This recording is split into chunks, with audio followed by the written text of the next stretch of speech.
আপুনি যদি content creation জগতত ডাঙৰ ক্ৰিয়েটাৰসকলৰ কপি কৰিব যায় আপুনি তেওঁলোকৰ লগত ফেৰ মাৰিব নোৱাৰে। কাৰণ হৈছে ডাঙৰ কণ্টেণ্ট ক্ৰিয়েটাৰসকলে তেওঁলোকে ফেচবুক বা আদাৰ প্লেটফৰ্মৰ পৰা আৰ্ণ কৰি তেওঁলোকে ভাল যিটো প্ৰয়োজনীয় সামগ্ৰীসমূহ ক্ৰয় কৰি সেইটোৰ পৰা এডিট কৰি আপোনাৰ ভিডিঅ' আপলোড কৰে। আমি তেওঁলোকৰ লগত ফেৰ মাৰিব নোৱাৰোঁ। আৰু কিছুমান আছে ধৰি লওক ডাঙৰ কণ্টেণ্ট ক্ৰিয়েটাৰ যিসকলে আপোনাৰ ৰেচিপিৰ আপোনাৰ কণ্টেণ্ট বনায়। সেই কণ্টেণ্ট ক্ৰিয়েটাৰসকলে আমাৰ ঘৰুৱা যিসকল নতুন ৰেচিপি ক্ৰিয়েটাৰসকল আছে তেওঁলোকেও ফেৰ মাৰিব নোৱাৰে। কাৰণ তেওঁলোকে 5 কেজি খাচী মাংস দি আপোনাক এটা ৰেচিপি বনাই দেখুৱাব। আপুনি পাৰিবনে?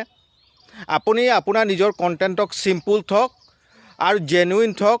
আপোনাৰ যি সামৰ্থ্য আছে আপোনাৰ খৰচ কৰিব নালাগে। আপোনাৰ মোবাইলটোৰে আপুনি যি ঘৰত ডেইলি ৰান্ধি আছে তাকে ভালকৈ কেপচাৰ কৰি আপুনি যেতিয়া আপলোড কৰিব আপুনি চাব এটা সময়ত আপুনিও 5 কেজি খাচী মাংস আনি ৰেচিপি বনাই আপুনি ভিডিঅ' আপলোড কৰিব পাৰিব।